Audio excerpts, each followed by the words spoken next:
le commerce du coton est tellement important pour le développement du Bénin parce qu'il y a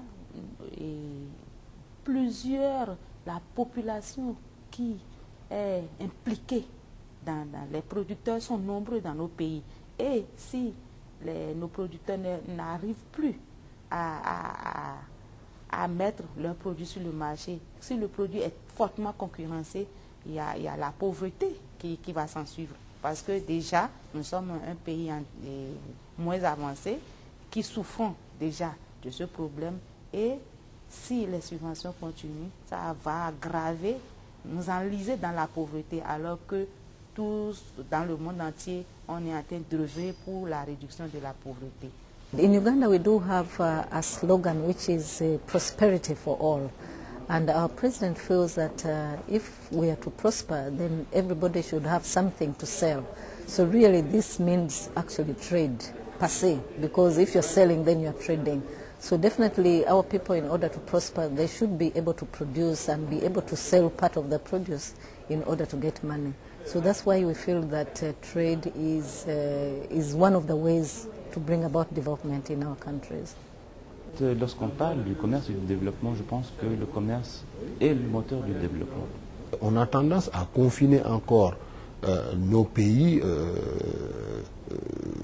comme en développement ou nos pays comme qui sont dans la catégorie des pays les moins avancés, à surtout offrir des matières premières, toujours des matières premières.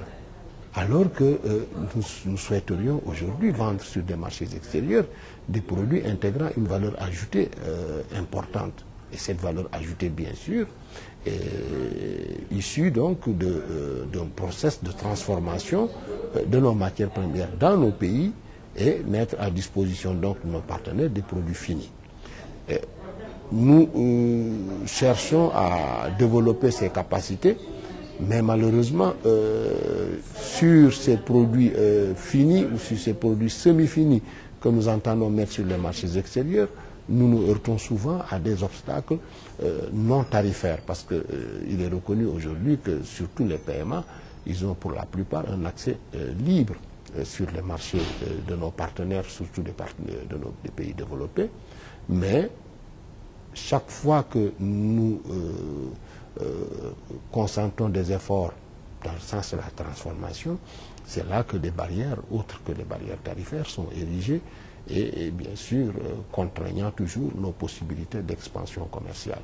C'est pourquoi chaque fois que nous en avons l'occasion, nous insistons sur les règles d'origine, parce que en fait c'est juste par rapport à ces règles d'origine, par rapport aux mesures sanitaires et phytosanitaires, par rapport aux normes en tout cas, que nous rencontrons des difficultés d'accès au marché.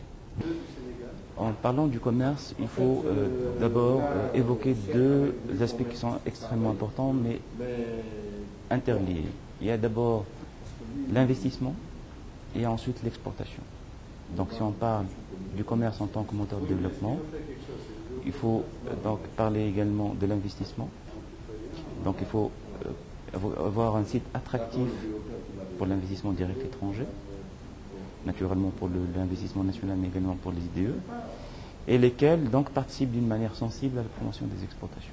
Nous, en Tunisie, ce que nous avons fait, c'est que nous avons intégré le commerce dans notre propre stratégie de développement, puisque le commerce, aujourd'hui, constitue, si vous voulez, le moteur, à travers la promotion des exportations, ça constitue donc le moteur et la source de la croissance pour les années à venir. Les exportations tunisiennes sont appelées à évoluer à un rythme très rapide. Nous tablons sur une augmentation des exportations de l'ordre de pratiquement 6% pour la période 2007-2011 et de l'ordre de 7% sur la période 2012-2016. Donc nous avons fait une projection sur les 10 prochaines années. Nous insistons aussi, et c'est là aussi tout le sens du combat que nous menons, à attirer le maximum d'investissements étrangers directs dans nos pays.